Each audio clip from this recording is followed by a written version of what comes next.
छोटे से गांव में दो दोस्त रहा करते थे, कमलेश और मुरारी। दोनों बहुत ही अच्छे दोस्त हैं। इत्तेफाक की बात यह है कि दोनों के परिवार गांव में आई हुई बाढ़ में बह चुके थे। दोनों अकेले ही रह गए थे और दोनों की अभी तक शादी नहीं हुई थी। दोनों बहुत ही गरीब थे, जैसे तैसे अपना गुजारा करते थे। मुरारी दूध का व्यापार करता था क्योंकि उसके पास गाय थी, और कमलेश खड़े बनाकर बेचा करता था। कहाँ जा रहे हो भाई? कहीं नहीं चाचा जी, हम तो घर ही जा रहे थे। तुम दोनों शादी क्यों नहीं कर लेते? दोनों की शादी लायक उम्र हो गई है, कब तक अकेले रहोगे? शादी कर लोगे तो घर में पत्नी आ जाएगी, घर का काम संभाल लेगी। दोनों का व्यापार तो अच्छा चल रहा है ना? अभी तक तो सब ठीक ही चल रहा है चाचा जी, लेकिन इतने पैसे नहीं हैं कि हम शादी के बारे में सोच सकें। आपको तो पता है, शादी के लिए पैसों की बहुत जरूरत होती है। हम दोनों सोच रहे हैं कि और कुछ दिन व्यापार चल जाए, थोड़े बहुत पैसे जमा कर लें, उसके बाद ही शादी के बारे में सोचेंगे। हाँ बेटा, ये भी सही है। ठीक है चाचा जी, हम चलते हैं। मुरारी और कमलेश दोनों अपने घर लौट जाते हैं। कुछ दिनों बाद गांव में अकाल पड़ जाता है। उसी कारण कमलेश की बिक्री होना कम हो जाता है। क्या बात है कमलेश, बहुत परेशान लग रहे हो। क्या बताऊं यार, जब से अकाल पड़ा है लोगों के पास शायद पैसे ही नहीं हैं। अब लोग मटके खरीदने के लिए आते ही नहीं। आजकल बहुत कम पैसे मिलने लगे हैं। तभी वहां पर एक आदमी आता है और मुरारी से कहता है, अरे मुरारी, मुझे 50 रुपए उधार देना तो मैं तुम्हें अगले हफ्ते लौटा दूंगा। मेरी पत्नी बीमार है, उसके लिए दवाई लानी है। ठीक है भाई, मैं दे देता हूँ। कमलेश सोचता है, काश मेरे पास भी मुरारी जैसी गाय होती तो मैं भी दूध ही बेचता, लेकिन मेरे पास इतने पैसे नहीं हैं कि मैं गाय ले सकूं। मेरा धंधा तो चौपट हो गया, लेकिन मुरारी का काम अभी भी चल रहा है। लोग मटके लेने नहीं आएंगे, लेकिन इसके पास दूध लेने जरूर आएंगे। इसका व्यापार तो बंद पड़ने से रहा। ऐसे तो यह मुझे आगे निकल जाएगा और मैं पीछे रह जाऊंगा। मुझे कुछ दूसरा काम सोच लेना चाहिए। कमलेश को मुरारी के प्रति जलन महसूस होने लगती है। एक दिन मुरारी का दोस्त मुरारी से मिलने आता है। अरे मुरारी, पहचाना? मैं केशव। कैसा है यार, बहुत दिनों बाद मिल रहा है। अरे केशव, कितने सालों बाद गांव लौटा है यार। तू तो मुझे भूल ही गया, शहर जाकर वहीं बस गया। तुझे गांव की याद नहीं आती क्या, जो इतने सालों बाद लौट रहा है? आती है ना, तभी तो गांव आया हूँ। तो मैं क्या बताऊं यार, शहर में इतनी फुर्सत ही नहीं मिल पाती, काम ही इतना होता है। अच्छा, तनख्वाह तो अच्छी मिलती है ना? हाँ, मिलती है ना। तनख्वाह तो बहुत अच्छी मिलती है, और मैं परसों शहर वापस लौट रहा हूँ। और बता, तू क्या कर रहा है? भाई, मैं तो दूध का व्यापार करता हूँ। दूध भेजता हूँ, थोड़े बहुत पैसे मिल जाते हैं, घर का गुजारा हो जाता है। अरे यार, तू भी अभी तक वहीं का वहीं पड़ा है, तो अभी भी दूध ही बेच रहा है। मैं तो कहता हूँ मेरे साथ शहर चल, अच्छी खासी तनख्वाह दिला दूंगा। नहीं यार, मेरा गांव छोड़ने का मन नहीं करता, और वैसे भी दूध का व्यापार अभी चल रहा है। जब कुछ दिक्कत आने लगेगी तब सोचूंगा। फिलहाल तो मेरा शहर जाने का कोई मन नहीं है। कमलेश यह सारी बातें सुन रहा होता है। शहर जाने की बात सुन कमलेश की आंखों में चमक आ जाती है। वह सोचता है, शहर जाने का अच्छा मौका मिला था। अगर मुरारी हां कर देता तो मैं भी उसके साथ ही चला जाता। लेकिन जब तक मुरारी शहर जाने के लिए तैयार नहीं होता, मैं कैसे जा सकता हूं? मेरी तो कोई जान पहचान भी नहीं है। मुझे कुछ ना कुछ करके इसका दूध का व्यापार बंद करना होगा ताकि यह शहर जाने के लिए तैयार हो जाए। दूसरे दिन कमलेश सारे गांव वालों को उसके खिलाफ भड़काता है। अरे भाई, क्या तुम जानते हो मुरारी जो दूध देता है वह मिलावटी है। मेरी मानो तो तुम उससे दूध खरीदना बंद कर दो। ये तुम क्या बात कर रहे हो? और तुम तो उसके बहुत अच्छे दोस्त हो, फिर उसके खिलाफ क्यों हमें भड़का रहे हो? हाँ भाई, मैं भी तुम्हारी तरह यही समझ रहा था, पर जो मैंने अपनी आंखों से देखा है वह अगर तुम देखते तो तुम भी मेरी जैसे ही बात करते। भले ही वह मेरा सबसे अच्छा दोस्त हो, लेकिन जो गलत है वह गलत है और मैं गलत का साथ कभी नहीं दूंगा। मैंने उसे समझाने की बहुत कोशिश की, पर वह पैसों के लालच में अंधा हो गया है। अब तुम ही सोचो भाई, तुम्हें क्या करना है या क्या नहीं। मेरा काम तो बताना था, मैं बता चुका। इसी तरह पूरे गांव में धीरे धीरे अफवाह फैल जाती है और इसी वजह से लोग मुरारी के पास दूध लेने या खरीदने जाना बंद कर देते हैं। इसी कारण मुरारी बहुत परेशान रहने लगता है। तभी उसके पास कमलेश आता है और बोलता है, क्या बात है मुरारी, बहुत परेशान लग रहे हो। क्या बताऊं यार, पता नहीं आजकल क्या हो गया है। लोगों ने दूध खरीदना बंद कर दिया है। मेरे बहुत से ग्राहक टूट गए हैं। अब तो अच्छी कमाई भी नहीं हो रही। अभी तो गाय के लिए चारा देने की भी पैसे वसूल नहीं होते। अरे भाई, ये क्या कह रहे हो? और अचानक तुम्हारे ग्राहक कैसे कम हो गए? तुम्हारा तो धंधा बहुत अच्छा चल रहा था और यह तो बहुत बुरा हुआ। पता नहीं, मुझे तो कुछ समझ नहीं आ रहा। इसी वजह से मैं बहुत परेशान हूं। अरे मुरारी, मुझे लगता है वह दूसरा दूध वाला है ना, जिसका नाम हरिया है। तुम तो जानते ही हो उसे। जरूर उसी ने ही कुछ किया है। शायद वही तुम्हारे खिलाफ सारे गांव वालों को भड़का रहा है। तुम्हें पता नहीं, वह तुमसे बहुत जलता है। तुम्हारे पास बहुत सारे लोग दूध खरीदने आया करते थे और इसी वजह से उसका धंधा चौपट होता जा रहा था। शायद इसीलिए उसने यह सब किया होगा। यह सारी उसी की चाल है। हाँ कमलेश, शायद तुम ठीक कह रहे हो। यह सब उसी का किया कराया लगता है। लेकिन मुरारी, अब हम क्या कह सकते हैं? अगर मुरारी मेरी एक बात मानो तो अब गांव में कुछ नहीं बचा। मुझे लगता है हमें शहर चलकर कोई ना कोई दूसरा काम ढूंढ लेना चाहिए। और वैसे भी तुम्हारा दोस्त तो है वहां, जो हमें जल्द से जल्द काम दिला देगा। उसकी तो बहुत जान पहचान होगी। कमलेश, शायद तुम ठीक ही कह रहे हो। मुझे नहीं लगता अब गांव में कुछ करने लायक बचा है। एक ही काम था, वह भी कुछ चलेगा, इसकी मुझे उम्मीद नहीं।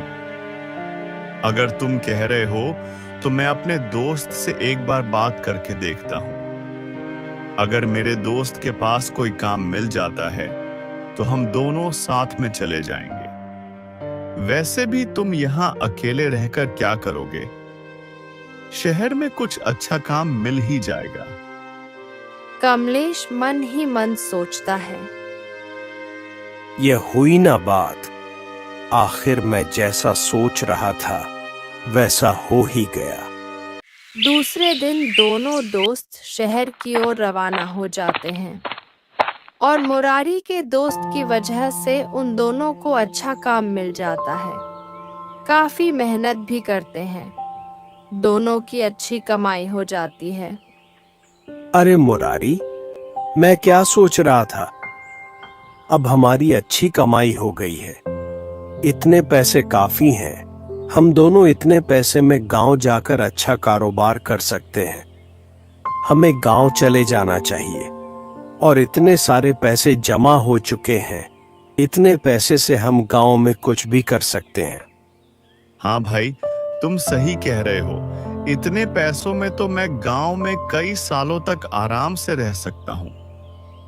अब वैसे भी मुझे यहाँ घुटन सी होने लगी है। यहाँ ना साफ हवा है ना पानी। छोटे से घर में रहना पड़ता है। मुझे गांव की बहुत याद आ रही है। अब मैं भी खुली हवा में ही रहना चाहता हूँ। अरे यार मुरारी, तुमने तो मेरे दिल की बात छीन ली। मैं भी बहुत दिनों से गांव को बहुत ज्यादा याद कर रहा था। अब हमें सचमुच गांव चले जाना चाहिए। और दोनों सोच विचार करके गांव की ओर निकल जाते हैं। दोनों जंगल के रास्ते से जा रहे होते हैं। तभी दोनों थक जाते हैं और एक जगह बैठ जाते हैं। तभी कमलेश सोचता है, कितना अच्छा होता ना अगर मुरारी का धन भी मुझे मिल जाता। नहीं नहीं, यह मैं क्या सोच रहा हूं। मुरारी ने भी तो मेहनत की है। लेकिन यह भी तो बात है ना कि मुरारी मेरी वजह से ही तो शहर में आया था। वह तो आना ही नहीं चाहता था। मेरे मनाने पर ही तो वह शहर आया था। तो फिर उसके धन पर भी तो अधिकार मेरा ही हुआ ना, क्योंकि मेरी वजह से ही उसने इतना धन कमाया है। अगर मैं यह सारा धन ले लूं तो इसमें कुछ गलत नहीं होगा। मैं एक काम करता हूं, इसको किसी बहाने से यहां से भेजता हूं ताकि यह धन मैं छुपा सकूं। यही सोचकर कमलेश मुरारी से कहता है, अरे मुरारी, मुझे तो बहुत प्यास लगी है। मुझे अब नहीं चला जाएगा। तुम जरा जाकर देखो ना, कहीं आसपास पानी मिलेगा तो। अच्छा ठीक है भाई, तू यहीं बैठ, मैं देख कर आता हूँ। मुरारी थोड़ी ही देर में वापस आता है तो कमलेश उससे बहुत परेशानी में दिखाई देता है। वह उससे पूछता है, क्या हुआ भाई, इतने परेशान क्यों दिखाई दे रहे हो? और हमारा धन कहाँ पर है? वह पोटली दिखाई क्यों नहीं दे रही? क्या बताऊं यार, हम लुट गए, बर्बाद हो गए। सब कुछ चला गया। उन लोगों ने सब छीन लिया और मुझे बहुत मारा। कौन लोग? तुम किसकी बात कर रहे हो? किसने हमारा धन ले लिया? यहां तुम्हारे जाने के बाद कुछ लुटेरे आए थे। उन्होंने मुझे बहुत मारा। मैंने हमारे धन के लिए बहुत कोशिश की, यहां तक कि उनसे लड़ भी पड़ा, लेकिन वे बहुत सारे थे। उन्होंने मुझे बहुत मारा और सारा धन छीनकर यहां से चले गए। मैं कुछ नहीं कर पाया मुरारी, मुझे माफ कर दो। हे भगवान, ये क्या हो गया? इतनी मेहनत करके हमने इतना धन कमाया था। उसके लिए हम अपना घर बार छोड़कर शहर चले गए थे। इतनी मेहनत करके भी क्या फायदा? सब कुछ चोरी हो गया। मेरी ही गलती है मुरारी। मैं उन लोगों से हमारा धन नहीं बचा सका। मुझे माफ कर दो। नहीं कमलेश, तुम्हारी कोई गलती नहीं है। अब क्या कर सकते हैं? तुमने तो बहुत कोशिश की, लेकिन इतने लोगों के सामने तुम्हारी भी क्या चलती? जाने दो, छोड़ो। लगता है ईश्वर की यही मर्जी है, अब कर भी क्या सकते हैं। हमें गांव छोड़कर शहर में जाना ही नहीं चाहिए था। जाने दो, छोड़ो, चलो अब अपने गांव ही चलते हैं। वहीं जाकर कुछ तो छोटा मोटा काम कर लेंगे, और कर भी क्या सकते हैं। दोनों गांव की ओर निराश होकर जा रहे होते हैं। तभी रास्ते में उन्हें एक बूढ़ा आदमी बेहोशी की हालत में रास्ते पर पड़ा मिलता है। दोनों उस आदमी के पास जाकर बोलते हैं, अरे बाबा, उठिए, आपको क्या हुआ? आप ऐसे क्यों पड़े हो? कुछ नहीं बेटा, मैं शहर से लौट रहा था, तभी अचानक धूप की वजह से मुझे चक्कर से आ गए और मैं यहाँ गिर गया। तभी मुरारी कमलेश की ओर देखकर बोलता है, अरे कमलेश, मेरी बात सुनो, क्यों ना हम का को उनके घर छोड़कर आ जाएं। कमलेश मन ही मन सोचता है, ये अच्छा मौका है, मैं इससे मना कर देता हूँ। अगर मुरारी इस बुढ़े को इसके घर छोड़ने जाएगा तो मुझे सारा चुराया हुआ माल निकालने का मौका मिल जाएगा। मुरारी को पता भी नहीं चलेगा। यही सही रहेगा। मुरारी, मेरा दिमाग पहले ही खराब है। एक तो हमारे साथ इतना बड़ा हादसा हो गया, हमारी सारी कमाई जो हमने इतनी मेहनत से कमाई थी, सारी की सारी किसी ने चुरा ली, और तुम्हें इस बूढ़े की मदद करने की पड़ी है। मैं तो अपने घर जा रहा हूं, तो अगर तुम्हें उसकी मदद करनी है तो करते रहो। ऐसा बोलकर कमलेश वहां से चला जाता है, लेकिन मुरारी वहीं रुक जाता है। बेटा, तुम भी चले जा, मैं ठीक हूँ, मैं अपने आप चला जाऊंगा। नहीं बाबा, मैं आपको आपके घर तक छोड़ता हूँ, फिर मैं भी अपने घर चला जाऊंगा। एक तो आपकी तबीयत ठीक नहीं है, आप अकेले कैसे जा पाएंगे? अगर रास्ते में कहीं आपको और चक्कर आ गए तो? इससे अच्छा मैं ही आपको आपके घर छोड़कर आता हूं। सच में बेटा, तुम बहुत अच्छे हो। तुम्हारे जैसे लोग आजकल मिलते कहाँ हैं। अच्छा, ठीक है, तुम इतना कह रहे हो तो चलो। मुरारी उन बूढ़े काका के साथ उनके घर जाता है। उनकी एक बड़ी सी हवेली होती है। अंदर जाने के बाद ही उन काका का बेटा बोलता है, इतनी देर से कहाँ गए थे पिताजी? मैं कब से तुम्हारी राह देख रहा हूँ। मुझे 2000 रुपये चाहिए। अभी अभी मुझे बहुत जरूरी काम है। मुझे अच्छे से पता है तुम्हें क्या जरूरी काम है। मेरे पास पैसे नहीं हैं। मैंने आपसे कहा ना, मुझे जरूरी काम है। मुझे पैसे चाहिए, अभी इसी वक्त। मुरारी को उनकी बातें सुनकर यह तो समझ में आ जाता है कि दोनों बाप बेटे हैं, लेकिन वह सोच में पड़ जाता है कि उनका बेटा उनसे किस तरह से बात कर रहा है। वह बोलता है, अरे भाई, तुम अपने पिताजी से किस तरह से बात कर रहे हो? थोड़ा तमीज रखो। और तुम्हें पता है, तुम्हारे पिताजी रास्ते में बेहोशी की हालत में मुझे मिले हैं। तुमने तो उनका हाल तक नहीं पूछा और ऊपर से उनसे बदतमीजी से बात कर रहे हो। तुम्हारे पिताजी को कुछ हो जाता तो? तुम होते कौन हो मुझे इस तरह से बात करने वाले? ये मेरे पिताजी हैं। मैं चाहे उनसे जिस तरह से भी बात करूं, तुम्हें इससे क्या लेना देना? चुपचाप निकलो यहाँ से। रोहित, बदतमीज कहीं के, तुम्हारी बदतमीजी दिन ब दिन बढ़ती जा रही है। तुम्हारी हिम्मत कैसे हुई इस तरह से बात करने की? इन्होंने मेरी मदद की है।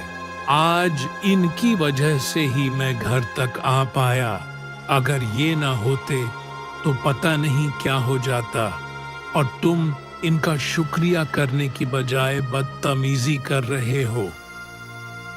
आपको शर्म नहीं आती?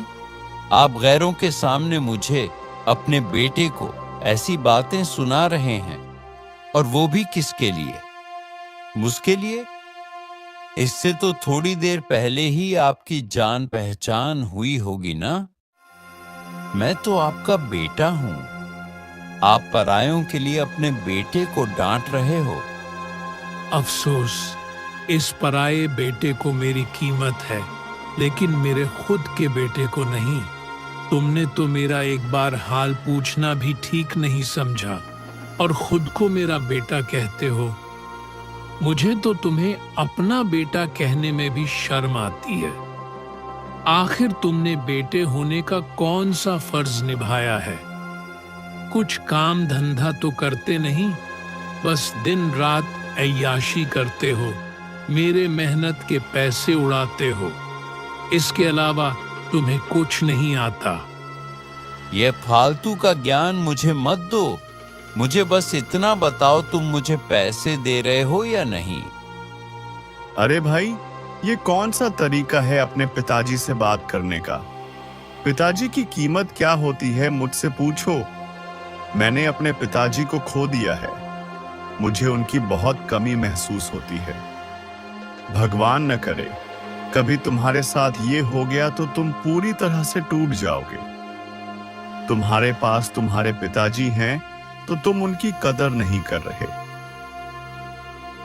मेरे पिताजी क्या कम थे जो अब तुम आ गई मुझे ज्ञान देने? तुम्हें मैंने कहा ना, अपना मुंह बंद रखो और निकलो यहां से। बेटा, तुम इसके मुंह मत लगो।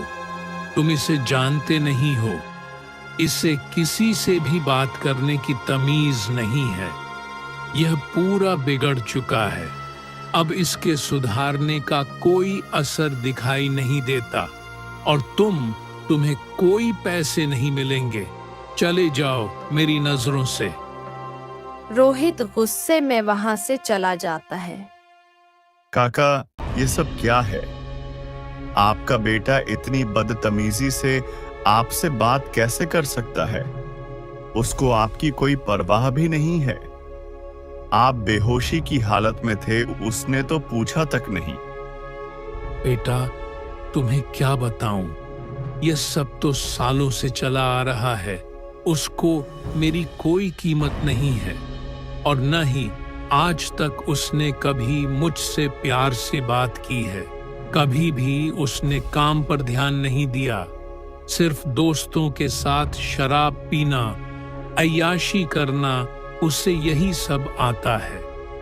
इसी में वह आज तक मेरे पैसे उड़ाता आया है। मैंने उसे कई बार समझाने की बहुत कोशिश की, लेकिन वह मेरी बात नहीं मानता। वो सब छोड़ो बेटा, तुम अपने बारे में कुछ बताओ। तुम गांव जा रहे थे? हाँ काका जी, दरअसल मैं शहर गया था काम करने। गांव में अकाल पड़ गया था, तो गांव में कुछ काम था ही नहीं। इसलिए मैं और मेरा दोस्त शहर चले गए थे, और अच्छी खासी कमाई भी हुई थी। फिर हम दोनों ने सोचा कि गांव चलते हैं, लेकिन रास्ते में हमारे पैसे चोरी हो गए। कुछ लुटेरों ने पैसे चुरा लिए। अब कुछ नहीं बचा काका जी। अरे राम राम, यह तो बहुत बुरा हुआ बेटा। अब गांव जाकर क्या करोगे? कुछ तो सोचना पड़ेगा ना चाचा जी, ऐसे कैसे होगा? कुछ ना कुछ छोटा मोटा काम कर ही लूंगा। कहीं कोई मजदूरी मिले तो कर लूंगा। बेटा, तुमने आज मेरी बहुत बड़ी मदद की है। मेरी मानो तो तुम यहीं रह सकते हो। मैं तुम्हें अच्छा काम भी दूंगा और अच्छी तनख्वाह भी। तुम्हें गांव जाने की कोई जरूरत नहीं पड़ेगी। जब मन करेगा तब चले जाना। तब तक तुम यहाँ काम कर सकते हो बेटा। मेरे पास धन दौलत की कोई कमी नहीं है। मेरे एक नहीं, कई व्यापार हैं। सच काका जी? ठीक है, तो मैं यहीं रहकर काम करूंगा। आपका बहुत बहुत शुक्रिया काका जी। शुक्रिया तो मुझे तुम्हारा कहना चाहिए बेटा। आज तुम्हारी वजह से ही मैं घर तक लौट पाया हूँ। तुमने मुझ पर उपकार किया है, उसके बदले में मैं तुम्हारे लिए इतना तो कर ही सकता हूँ। मुरारी उन काका के पास रुक जाता है और इधर कमलेश वापस आकर धन की पोटली ले लेता है।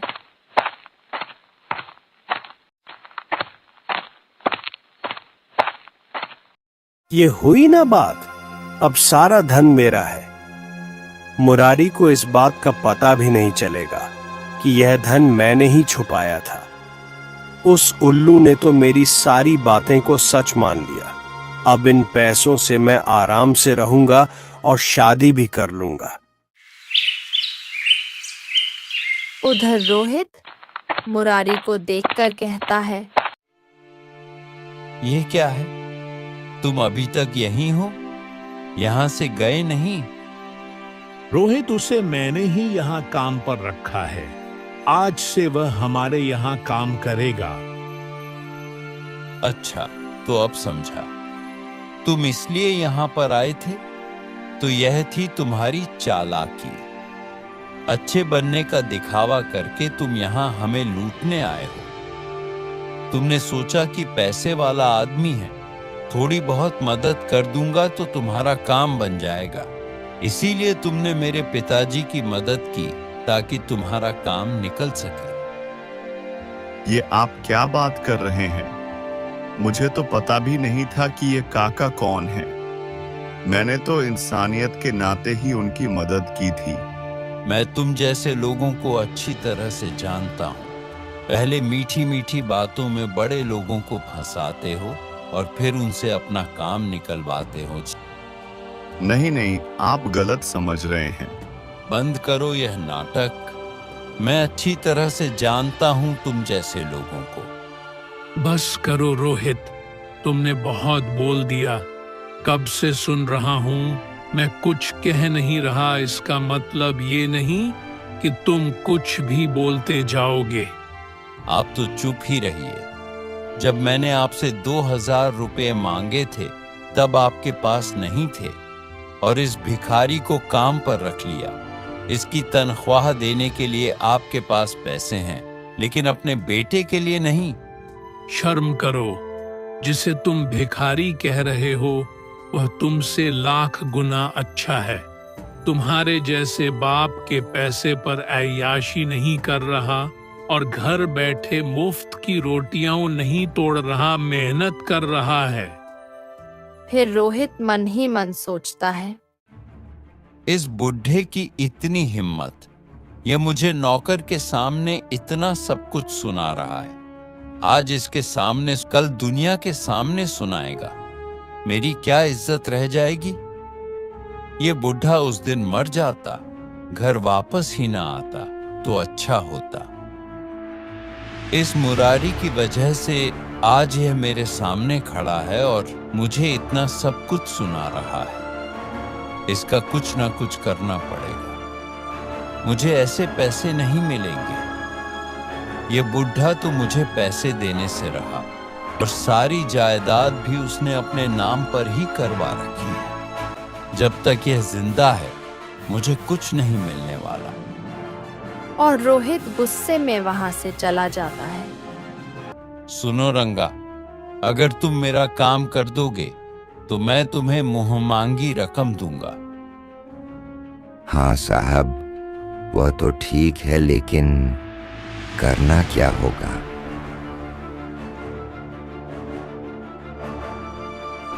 उसी रात जब बूढ़े काका सो रहे होते हैं, तभी उनके कमरे में एक आदमी चाकू लेकर आता है। मुरारी उसे आते हुए देख लेता है और दौड़कर उस कमरे में जाता है।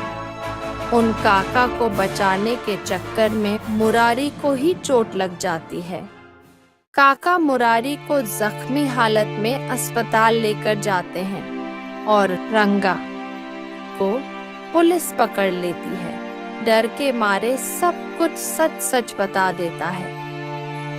दूसरे दिन पुलिस उन बूढ़े काका के घर आती है और बोलती है, प्रेमचंद जी, कल रात को आपके घर जो आदमी आया था, हमने उसे पकड़ लिया है और उसने सारा सच उगल दिया है। बड़े ही शर्म की बात है प्रेमचंद जी, आपके बेटे ने ही आपको मरवाना चाहा। उसने ही उस आदमी को पैसे दिए थे। यह बात खुद उस आदमी ने हमें बताई है। यह सुनकर प्रेमचंद काका को बहुत बड़ा धक्का लगता है। और प्रेमचंद जी, हम आपके बेटे को गिरफ्तार करने आए हैं, क्योंकि इस जुर्म में वह भी शामिल है। उसके कहने पर ही रंगा आपके घर आपको मारने के लिए आया था। पुलिस रोहित को लेकर जाती है। प्रेमचंद को बहुत बड़ा सदमा लगता है। मुरारी उन्हें उदास देखकर कहता है, आप चिंता मत कीजिए काका, मैं हूं ना, मैं आपका ख्याल रखूंगा। वैसे भी मेरा इस दुनिया में कोई नहीं है। मुझे अपने पिताजी की बहुत कमी महसूस होती है। आप भी तो मेरे पिता समान ही हो ना। आप मुझे अपने बेटे की तरह ही समझिए। हाँ मुरारी, हमेशा से चाहता था कि मेरा बेटा बिल्कुल तुम्हारी तरह हो, लेकिन मेरी यह इच्छा पूरी नहीं हो पाई। मेरा बेटा तो ऐसा निकला कि मुझे उसको अपना बेटा कहने में भी शर्म आती है।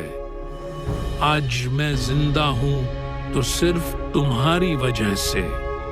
मेरे बेटे ने तो मुझे जान से मारने की ठान ही ली थी।